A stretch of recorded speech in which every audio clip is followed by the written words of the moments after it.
রতন, আমরা বড় স্বপ্ন নিয়ে এই ছোট্ট জমিটাতে আখের চাষ করছি বলো। হ্যাঁ, স্বপ্ন ছাড়া আর কি, এ তো আমাদের স্বপ্নই। কেউ কোনোদিন ভাবতে পেরেছিল যে এই জমিতে আখের চাষ হতে পারে? আর তাছাড়া এত মন দিয়ে আখের চাষ করবার পেছনে আমাদের তো একটা ব্যক্তিগত স্বপ্ন আছে। সেটাই ভাবছি, জীবন থেকে অভাব যাচ্ছে না, আর আমাদের ব্যক্তিগত স্বপ্নটা কি কোনোদিন পূরণ হবে না নাকি বলতো? নিশ্চয়ই পূরণ হবে। আমি তো ভাই এখনো ভরসা হারাইনি। নিশ্চয়ই একদিন না একদিন ওপরওয়ালা আমাদের দিকে মুখ তুলে চাইবেন, আর আমাদের সব স্বপ্ন পূরণ হবে। শুধু এতটুকুই চেয়েছি তার কাছে, যে সারা জীবন আমরা এত হাড় ভাঙা খাটনি খেটে গেলাম, এত কষ্ট করে জমিটা দাঁড় করিয়ে আখের চাষ করছি, যেন এই চাষের ফলন ভালো হয়ে আমরা একটা ছোট্ট পাকা ঘর তুলতে পারি। আমারও তো সেই স্বপ্ন জানোই। তবে আমার মনে হয় আমাদের স্বপ্ন পূরণ হবে। এবছর দেখেছো কত ভালো আখ হয়েছে? হ্যাঁ দেখেছি রতন, আখ দেখে তো আমারও মন ভরে গেছে। সত্যি এত ভালো আখ আমি কোনোদিন কোথাও দেখিনি। এবার কেউ নজর না দিলেই হলো। কে আবার নজর দেবে আমাদের দিকে? জানো না ভাই, নজর দেওয়ার লোকের অভাব নেই। কেউ নজর দিক আর যাই দিক, আমাদের কষ্টের ধান কেউ নিয়ে যেতে পারবে না, এটুকু তুমি বিশ্বাস রাখো। আর আমাদের ঘর করবার স্বপ্নটা দেখবে শেষ পর্যন্ত পূরণ হবেই হবে। তাই যেন হয়, আমরা ছোট হলেও যেন একটা পাকা বাড়ি তৈরি করতে পারি।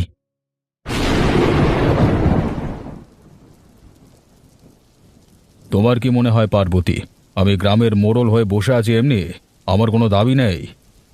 আপনার কি দাবি আছে বলুন না। আমি তো এতদিন আপনার সব দাবি পূরণ করে এসেছি। দেখো দেখো, একটা পরিষ্কার কথা বলে রাখি তোমাকে, এই গ্রামের বোকা মানুষগুলোর উন্নয়নের কোনো দরকার নেই। এরা এক একটা নীরের বোকা। এরা উন্নয়ন কি জিনিস বোঝে না। তাই বলছি, এদের বোকা বানিয়ে গ্রামে উন্নয়নের টাকা আমরা চাই। আপনি চেয়েছেন আর তা হয়নি, এইরকম কি আমার উপস্থিতিতে কখনো হয়েছে? আরে নিশ্চয়ই পাবেন।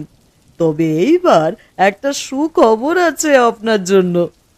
কি খবর? গ্রাম প্রধান হিসেবে আমার কাছে খুশি হয়ে সরকার এবার মোটা অঙ্কের টাকা দিচ্ছে আমায়। বাহ, তাহলে তো দারুণ খবর। ওপরওয়ালা মুখ তুলে না চাইলে কি আর এত বড় সুখবরের আশা করা যায়? শুধু একটা খবর নয়, আরো খবর আছে। আরও খবর আছে? তো কি খবর? এখন থেকে নিয়ম হয়েছে, গ্রাম উন্নয়নের জন্য মাসে মাসে সরকার বেশ মোটা অঙ্কের টাকা দেবে। তা এত কিছু কথা তো আর এই মূর্খ গ্রামের লোকেরা জানে না। ব্যাস, তাতেই কেল্লা ফতে। তাহলে জানানোর কোনো প্রয়োজন নেই। এদের কাছে তো আর টিভি দেখবার সুযোগ নেই যে এসব খবর রেখে দেবে। এই সুযোগে আমরা বেশ করে টাকা করে নিতে পারবো। আরে আপনি যা চান তাই হবে, হাজার হোক। হাজার হোক, তোমাকে এ পদে আমি বসিয়েছি।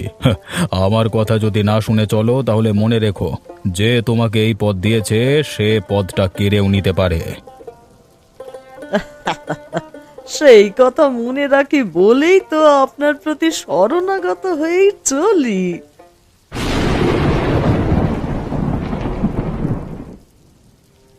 দেখো, এমনিতেই সংসারের অবস্থা খারাপ, তার উপরে তুমি যদি এইরকম মুখ বেজার করে বসে থাকো, তাহলে কি আমার ভালো লাগে বলো? ভালো লাগবার কথাও নয়, কিন্তু কি করি বলো তো আমায়, যে আর এত চিন্তা নিতে পারছি না, ভাল লাগছে না। কিসির এত চিন্তা তোমার শুনি? পরিবার আর গ্রাম দুটোই ভেসে যাচ্ছে আমার, অথচ দুটোকে আমার বাঁচানো খুব প্রয়োজন। দেখো, পরিবারের চিন্তা তো আমারও হয়, তবে একটা জিনিস বিশ্বাস করি, যে সময় আসলে দুঃখের দিন ঠিকই যাবে। আর তাছাড়া আমার তোমার উপরে অগাধ ভরসা রয়েছে। আমি জানি সেই রকম খারাপ দিন আসলে তুমি নিশ্চয়ই কিছু একটা ব্যবস্থা করবে। পরিবারের বিষয়টা নয় গেল, কিন্তু গ্রামের অবস্থাটা একবার ভেবে দেখেছো? অত শত তো বুঝি না বাপু, আমি মূর্খ মানুষ, একটু বুঝিয়ে বলো দেখি। আমাদের গ্রামটা দিনে দিনে একেবারে অধঃপতনে যাচ্ছে।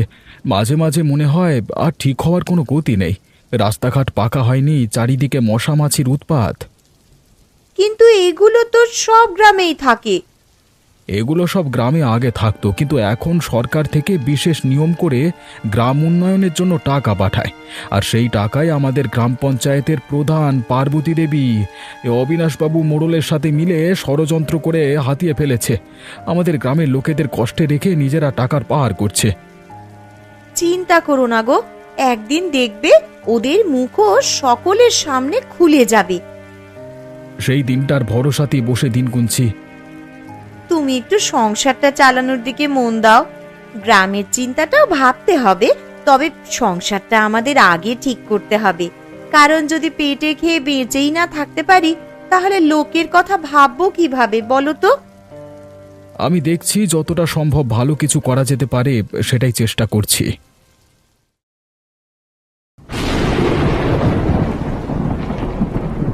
আরে শুধুমাত্র পঞ্চায়েতের টাকা ঝেড়ে তো আর সঠিক করে বড়লোক হওয়া যাবে না, অথবা বড়লোক হওয়া গেলেও ক্ষমতা থাকবে না।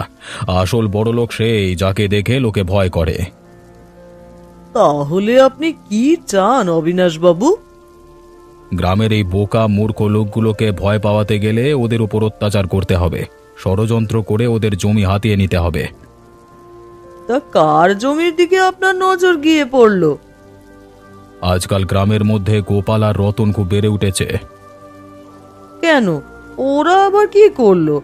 এতদিন তো বেশ শান্তশিষ্ট হয়ে থাকতেই দেখেছি ওদের। আজকাল সাপের 5 পা দেখেছে মালগুলো।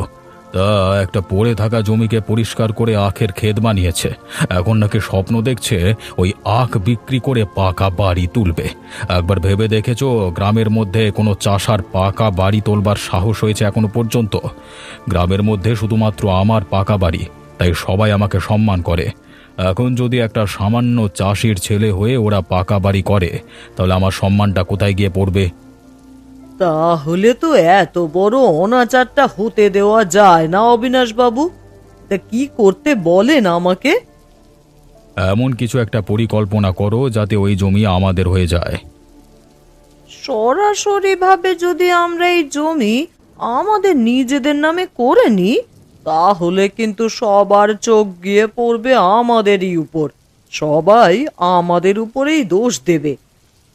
তাহলে কি করবার কথা ভাবছো? আমি সরকারের কাগজ বদলে দিয়ে ওই জমিকে সরকারের জমি দেখাবো, আর তারপর ঠিক সময় মতন সরকারের জমি আমাদের নামে করে নেব, মানে আপনার নামে করে দেব। তাহলেই খেলা শেষ। আর যখন সরকারের জমি দেখাবো, তখন ওরা কিছু বলতেও পারবে না। বললে পুলিশের দুটো ডান্ডা খাইয়ে সোজা করে দেব। কাজটা শুধু মুখে বললে হবে না, যত তাড়াতাড়ি সম্ভব করে দেখাও। শুভস্য শীঘ্রম। আগে আমাদেরকে আপনারা ডেকেছিলেন? আমাদের দ্বারা কি কোনো ভুল হয়ে গেছে পার্বতী দেবী? তোমরা তো বেশ চিটিংবাজ লোক হে। এতদিন তো তোমাদের ভালো বলেই জানতাম, এখন তো দেখছি তোমরা বেশ বড় সড়ো চিটিংবাজ। কেন, কি করেছে বলুন তো? আজকে কোন অপরাধে আমাদেরকে পঞ্চায়েত প্রধানের অফিসে ডেকে পাঠানো হলো? এই নাও, কাগজটা ভালো করে পড়ে দেখো। এত পড়াশোনা যদি জানতাম তাহলে কি আর চাষ করে খেতে হতো? তাহলে আমার থেকে শুনে নাও। এই কাগজে স্পষ্ট লেখা রয়েছে যে তোমরা যে জমিতে আখ চাষ করেছো সেই জমিটা তোমাদের নয়, সরকারের। এটা কারোর ব্যক্তিগত কাগজ নয়, এটা সরকারের কাগজ। আর সরকার মিথ্যা কথা বলে না। তোমরা সরকারের জমিতে বিনা অনুমতিতে চাষ করার জন্য তোমাদের সমস্ত সম্পত্তি বাজেয়াপ্ত হতে পারে। এ কি বলছেন আপনি? আমরা তো আমাদের নিজেদের জমিতে চাষ করেছি। ওই জমি আমাদের বাপ ঠাকুরদার আমলের। আমরা কখনো ভাবতেই পারি না যে ওই জমি সরকারের। এই চুপ কর বেটা, এমনিতে মূর্খের জাত। 2 লাইন কাগজ পড়তে পারে না, সে আবার বলছে যে জমি ওর বাপের। এখানে কি আমরা ঘাস ছিঁড়তে বসে আছি? এই পঞ্চায়েত প্রধানের মুখের উপর কথা বলবার সাহস কি করে হয় তোদের? আমি যদি তোদেরকে এই কথাটা বলতাম, তোরা ভাবতিস আমি তোদের সাথে চিটিংবাজি করছি। এখন তো পঞ্চায়েত প্রধান বলছে, তাই তোরা বিনা অনুমতিতে চাষ করছিস, তাই তোদের শাস্তি পেতে হবে। এর থেকে কি কোনো রকম বাঁচবার উপায় নেই? উপায় একটাই আছে, তোরা ওই জমিটা চুপচাপ সরকারকে দিয়ে দে। অর্থাৎ এই জমিতে আর তোরা কোনো রকম কাজ করতে পারবি না। আর অধিকারও ফলাতে পারবি না। না হলে পুলিশ এসে তোদেরকে ধরে নিয়ে গিয়ে থানায় নিয়ে গিয়ে দণ্ডা দেবে।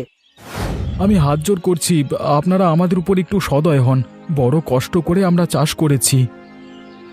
যেটা বললাম সেটা কান খুলে শুনে নিয়েছিস তো? এবার চলে যা এখান থেকে। বেশি কথা বলতে আসলে এক্ষুনি পুলিশ ডেকে ধরিয়ে দেব। আমি জানি এর পেছনে একটা চক্রান্ত কাজ করছে। ওই জমি গোপাল এবং রতনের। আপনারা চক্রান্ত করে ওদের জমি নেওয়ার চেষ্টা করছেন। এই বেটা চিটিংবাজ, তুই আবার চিটিংবাজি করতে এসেছিস? হ্যাঁ, এই সময় তুই হঠাৎ করে কোত্থেকে উড়ে এসে জুড়ে বসলি বে? এই ভাগ ভাগ এখান থেকে ভাগ। হায় রতন, আমাদের সাথে একই ক্ষতি হয়ে গেল রে। আমরা সেদিন স্বপ্ন দেখেছিলাম আগ বেচে ঘর করবার, আর এখন তো সব হারানোর অবস্থা। মানে আমাদের আর কি হবে? ঠিক বলেছ, ব্যাপারটা আমিও ঠিক বুঝতে পারছি না। সত্যি বলছি, আমার আর কিছু ভালো লাগছে না। এত কষ্ট করে আমাদের নিজেদের জমিতে চাষ করলাম, এখন ওরা বলছে ওই জমি সরকারের। অবিশ্বাস তো করতাম, কিন্তু সরকারের কাগজ দেখালো যে। সেই জন্যই তো আর কিছু বলবার অবস্থা থাকলো না আমাদের।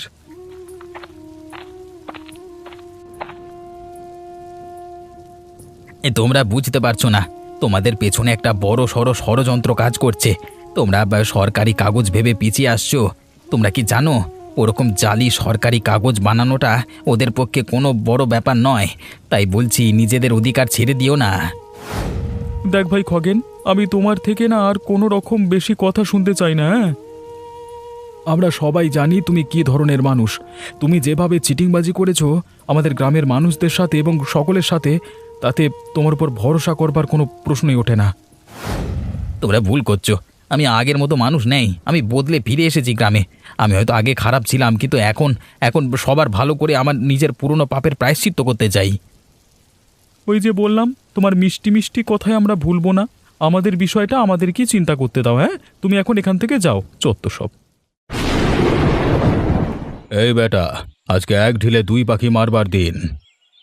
বাবু, আপনি শুধু বলুন কিভাবে কি করতে হবে, তারপর দাঁড়িয়ে দাঁড়িয়ে দেখুন কিভাবে কাজ হাসিল করতে হয়। দেখ, ওই খগেন বেটা ফিরে এসেছে, তবে এবারে ওকে দেখে মনে হচ্ছে শাস্তি পেয়ে ভালো মানুষ হয়ে ফিরে এসেছে। আর ভালো মানুষ খগেনকে আমাদের কোনো প্রয়োজন নেই। তাহলে কি ওকে আমরা শেষ করে দেব? ওকে শেষ করতে হবে না। ও যে কাজের জন্য ফিরে এসেছে সেই কাজের রাস্তাটা শেষ করে দিতে হবে। চুপচাপ করে আজকে আমরা রতন আর গোপালের সব আখ কেটে নিয়ে চলে যাব। কালকে যখন এই নিয়ে ঝামেলা হবে তখন দোষ দেওয়া হবে খগেনের ঘাড়ে। তখন সবার সামনে খগেনের ইজ্জত এমনিতেই শেষ হয়ে যাবে। সবাই ভাববে যে খগেন আগের মতোই রয়ে গেছে, মুখে ভালো কথা আর পেছনে খারাপ কাজ। আর এই দিক থেকে তাহলে আমাদের আখেরও লাভ হয়ে যাবে। একদম ঠিক বুঝেছিস পাগলা। যা এবারে ফটাফট কেটে ফেল। হ্যাঁ, এই আপনার চোখের সামনে দেখুন না কিভাবে কেটে ফেলি। ওরে ওরে, তোরা ভালো করে কাট রে। এমনভাবে কাটবি যেন একটা আখও জমিতে পড়ে না থাকে। বড় অন্ধকার বাবু এই দিকটাতে, তবু আমরা চেষ্টা করছি একেবারে সব সাফ করে দেবার। কালকে সকালে যখন রতন গোপাল আসবে তখন জমির এই অবস্থা দেখে এখানেই মরে যেতে ইচ্ছে করবে। সেটাই তো চাই রে। বেটারা ভাবছে কিনা আখ বিক্রি করে পাকা বাড়ি করবে। আমার মাথার উপর দিয়ে যাওয়ার পরিকল্পনা করছে, এত বড় সাহস! আমার খেয়ে আমার পরে এখন আমার পেছনে ছুরি মারবার চক্রান্ত। এইভাবে আমি খতম করে দেব যে আমার পেছনে কাঠি করবে। হয়ে গেছে বাবু আমাদের কাজ। চল বাবা চল, কালকে আমরা চুপচাপ বসে মজা দেখব। দেখব আমাদের পেছনে লাগতে সে কিরকম নিজেরাই বাঁশ খেয়ে গেছে।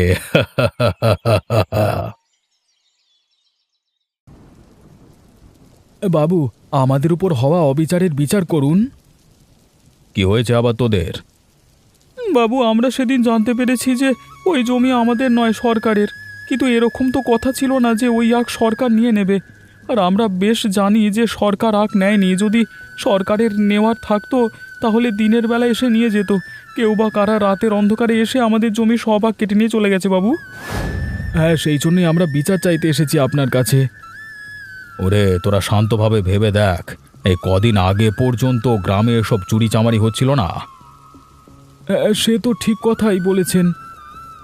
তাহলে হঠাৎ করে আবার শুরু হলো কেন? আপনি তো এই গ্রামের মোড়ল, আপনাকে তো বিষয়গুলো দেখতে হবে। আরে দেখছি এবং কিছুটা সন্দেহ করে বুঝেও ফেলেছি, তাই তোদের সাবধান করছি। কি জেনেছেন একবার শুধু বলুন। যদি সত্যি অপরাধী আমরা খোঁজ পাই তাহলে মাথা ভেঙে দেব একেবারে। দেখ, এতদিন গ্রামে কোনো খারাপ কাজ হয়নি, কিন্তু খগেন ফিরে আসবার পর থেকেই আবার এ সমস্ত চুরি চামারি শুরু হয়েছে।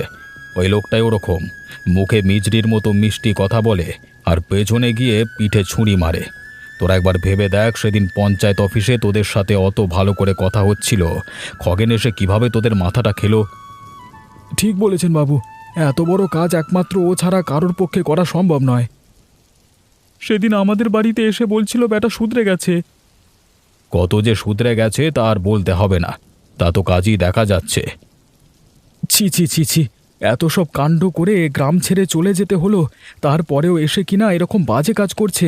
আজই আমরা গ্রামের সব মানুষকে জানিয়ে দেব খগেনের চরিত্র সম্পর্কে। সকলের জানা দরকার, তাহলে সবাই সাবধানে থাকতে পারবে।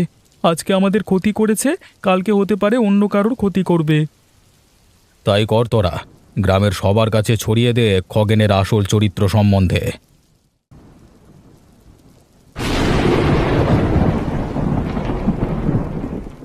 দেখো বুড়িমা, তোমার কাছে এসেছি, আমাদের সমস্যার একটা সমাধান করে দাও। হ্যাঁ, আমরা আর আমাদের গরিবের সংসার চালাতে পারছি না। তুমি আমাদের এমন কিছু একটা বুদ্ধি দাও যাতে আমাদের জীবনটা একটু সুখের হয়। তা সুখ চাইলে তো নিজেদের মতন স্বাধীনভাবে চলতে হবে রে। তোরা এতদিন নিজেদের স্বামীর ভরসায় চালিয়ে এসেছিস। তোদের স্বামীরা তোদের সংসার চালানোর জন্য যথেষ্ট কষ্ট করে, তারপরেও যখন সংসারের অভাব যাচ্ছে না, তখন নিজেরা কিছু কর। কি করব সেটাই তো বুঝতে পারছি না বুড়িমা। আর সেই জন্যই তো তোমার কাছে এলাম, তুমি কিছু বুদ্ধি দাও না আমাদের। তোরা একটা দোকান কর। কি বলছো কি, আমরা করব দোকান? হ্যাঁ, সাধারণ দোকান তো আর করতে বলিনি।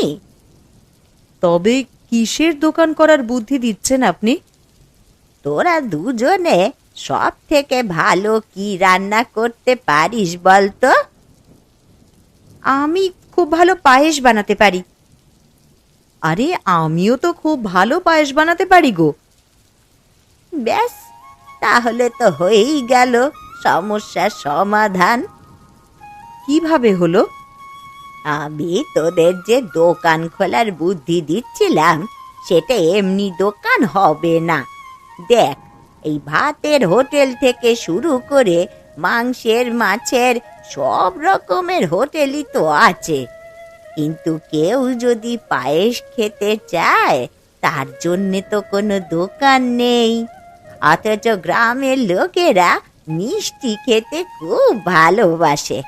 তোরা যেহেতু ভালো পায়েস বানাতে পারিস, তাই আমি বলবো তোরা একটা পায়েসের দোকান দে, আর তোরা করবি আখের পায়েস।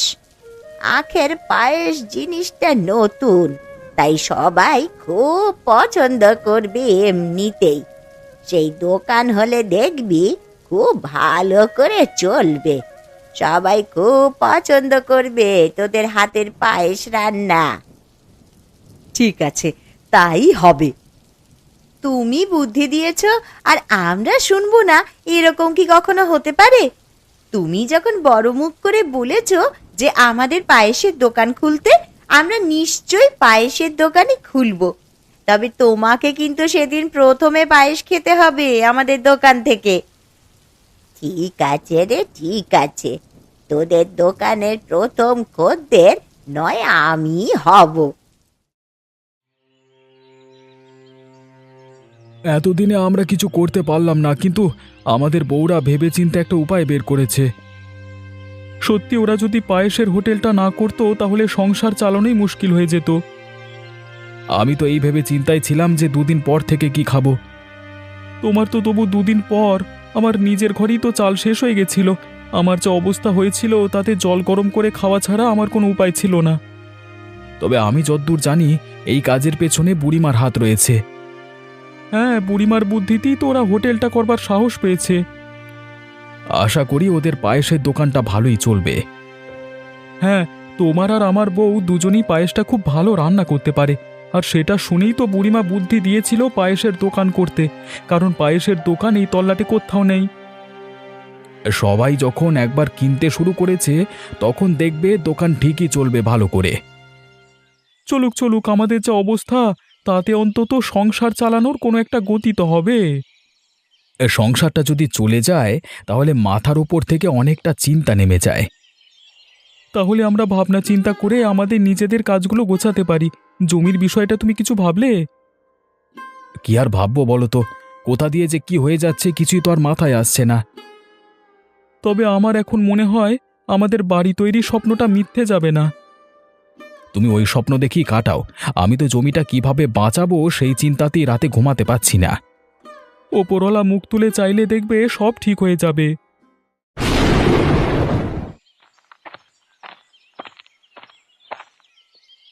কিরে বেটা খগেন, তুই আমার দিকে ওরকম ভাবে বড় বড় চোখ করে তাকিয়ে রয়েছিস কেন? আমি আপনার কি ক্ষতি করেছিলাম যে এবারে ভালো হয়ে ফিরে আসবার পরেও আপনি গ্রামের মধ্যে আমার নামে কুৎসা রটালেন? কেন, কি কুৎসা রটিয়েছি আমি? আপনি জানেন সেটা খুব ভালো করে। আপনি জানেন যে আমি ভালো হয়ে ফিরে এসেছি, তাই আমাকে ভয় পাচ্ছেন আপনি। আর ভয় পাচ্ছেন বলেই গোপাল আর রতনের জমি রাখ নিজে চুরি করিয়ে এখন আমার নামে দোষ চাপিয়ে দিচ্ছেন। জানেন এমনিতেই গ্রামে আমার নাম খারাপ, তাই সবাই আমার নামে কিছু বললে বিশ্বাস করে নেবে, আর সেটাই করছেন আপনি। তবে এবার আমি মেনে নেব না, এই কথাটা আপনি ভালো করে কান খুলে শুনে রাখুন। কি করবি তুই? এতদিন আমি বেআইনি পথে চলেছি, তবে এবার আইনের পথে আমি প্রতিশোধ নেব। তুই আমাকে আইনের ভয় দেখাচ্ছিস? তুই জানিস এই গ্রামের মোড়ল আমি, আমার হাতে গ্রামের পঞ্চায়েত প্রধান আছে। নিজের পছন্দের পঞ্চায়েত প্রধানকে চেয়ারে বসিয়ে তাকে হাতের পুতুল করে রেখে এখন বড় বড় কথা বলা হচ্ছে। ওটাকে ক্ষমতা বলে, বুঝলে? আমি এবারে সত্যের পথে চলে আপনার এই মিথ্যে ক্ষমতা কেড়ে নিয়ে আপনার মুখোশটা সবার সামনে খুলে দেব। শোন, বেশি বাড়াবাড়ি করিস না, বেশি বাড়াবাড়ি করলে তোকে খুন করে আমি জলে ভাসিয়ে দেব। আমার হারানোর কিছু নেই অবিনাশবাবু, আপনার আছে, তাই ভয়টা আমাকে না দেখিয়ে আপনি নিজে পান, কাজ দেবে। আমাকে হুমকি দিয়েও যে তুই খুব ভালো কাজ করলি সেটা না, তোকে কিন্তু সেটা মনে রাখতে হবে। কি হয়েছে খগেন, এত রাতে আমার কাছে এসেছো তুমি? আমি বেশ ভালো করে জানি অবিনাশবাবু এবং পার্বতী দেবী দুজনে মিলে এই গ্রামের উন্নয়নের সমস্ত টাকা নিজেদের পকেটে ঢোকাচ্ছে। আর শুধু তাই নয়, গোপাল আর রতনের জমির মিথ্যে কাগজ বানিয়ে ওদেরকে ঠকাচ্ছে। তাহলে তুমি কি করতে চাও? আমি নিজের পাপের প্রায়শ্চিত্ত করতে চাই। আমি আগে লোকের ক্ষতি করবার জন্য সারা জীবন চেষ্টা করেছি, কিন্তু নিজে একবার শাস্তি পাওয়ার পরে অনুভব করেছি লোকের খারাপ করা নয়, বরং লোকের ভালো করবার মধ্যেই রয়েছে আসল সুখ। তুমি তাহলে এখন লোকের ভালো করতে চাও? আমি চাই ওই রতন আর গোপালের জমিটা ফিরিয়ে দিতে, আর সেটা বুঝতে পেরেই ওদের জমির সমস্ত আগ কেটে নিয়ে অবিনাশবাবু আমার নামে কুৎসা রটিয়েছে, আমার ঘাড়ে দোষ চাপিয়ে বলেছে যে আমি নাকি ওদের এক চুরি করেছি। এর একটা উপায় আমার হাতে আছে। উপায় তোমার হাতে আছে বলেই আমি তোমার কাছে এসেছি, কারণ অবিনাশবাবু আমাকে হুমকি দিয়েছে আমাকে খুন করে ফেলবে বলে। দেখো, মরতে আমি ভয় পাই না, কিন্তু মরবার আগে যদি একটা কাজের কাজ করে যেতে পারি তাহলে মরেও শান্তি পাবো। অন্তত এই অবিনাশ আর পার্বতী দেবীর মুখোশটা যদি সকলের সামনে খুলে দিয়ে যেতে পারি তাহলে আমার শান্তি। এই নাও খগেন, এইটা একটা গোপন কাগজ। এই কাগজের মধ্যে পার্বতী দেবীর সমস্ত সরকারি টাকা চুরির প্রমাণ রয়েছে। তাছাড়া এই কাগজ প্রমাণ করে দেবে যে গোপাল আর রতনের জমিটা সরকারের নয়, বরং ওদের নিজেদেরই। তুমি কালকেই এটা নিয়ে সবার সামনে অবিনাশবাবু আর পার্বতী দেবীর মুখোশটা টেনে খুলে দাও। তোমার উপকার আমি কোনোদিন ভুলতে পারবো না বুড়িমা। দেখো ভাই, আমার 3 কাল গিয়ে 1 কালে ঠেকেছে। আমি তো মরেই যাব, কিন্তু মরার আগে যদি 1-2টো ভালো কাজ করে যেতে পারি, তাহলে তুমি ওই যে বললে মরার পরেও শান্তি, মরার পরে একটু শান্তি তো পাবো। ঠিক আছে বুড়িমা, তোমার কথা অনুযায়ী আমি কাজ করব। সেদিন তো খুব বড় বড় কথা বলেছিলেন আমাকে রাস্তায়, অবিনাশবাবু। আমাকে গ্রামের লোকের সামনে অপদস্থ করতে আপনি এতটুকু ভাবেননি। তাই আজ গ্রামের প্রায় সকলেই যখন পঞ্চায়েতে উপস্থিত রয়েছে, তখন আমি এই কাগজটা নিয়ে এসেছি। কিসের কাগজ এটা?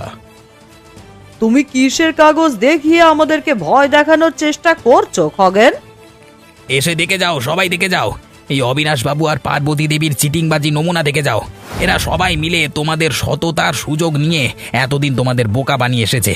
তোমরা কেউ বাইরের কোনো খবর রাখো না, তাই তোমরা জানো না যে সরকার থেকে মোটা অঙ্কের টাকা আসে গ্রাম উন্নয়নের জন্য, আর সেই সুযোগ নিয়ে এরা গ্রাম উন্নয়নের সমস্ত টাকা খেয়ে ফেলে।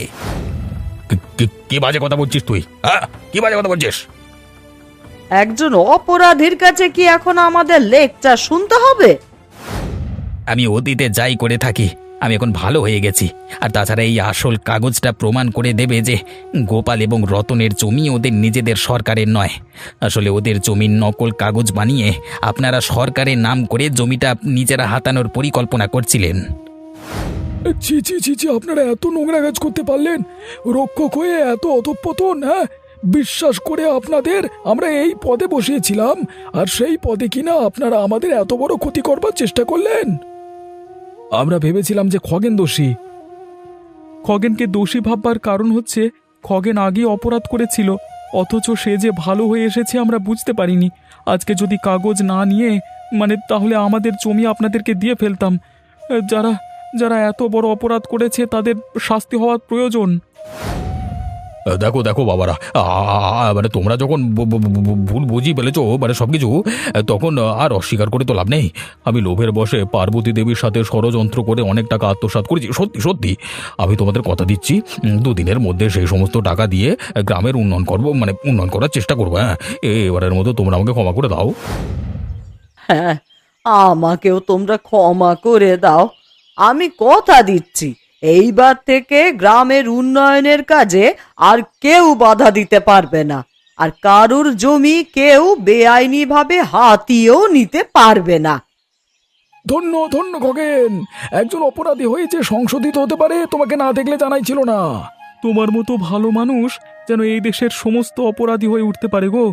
আজকে তোমাদের জন্য এই দুটো বাজে মানুষের মুখোশ খুলে গেল। বাবা, হ্যাঁ, শুধু তাই নয়, আমার আর তোমার জমি ফিরে পেলাম আমরা।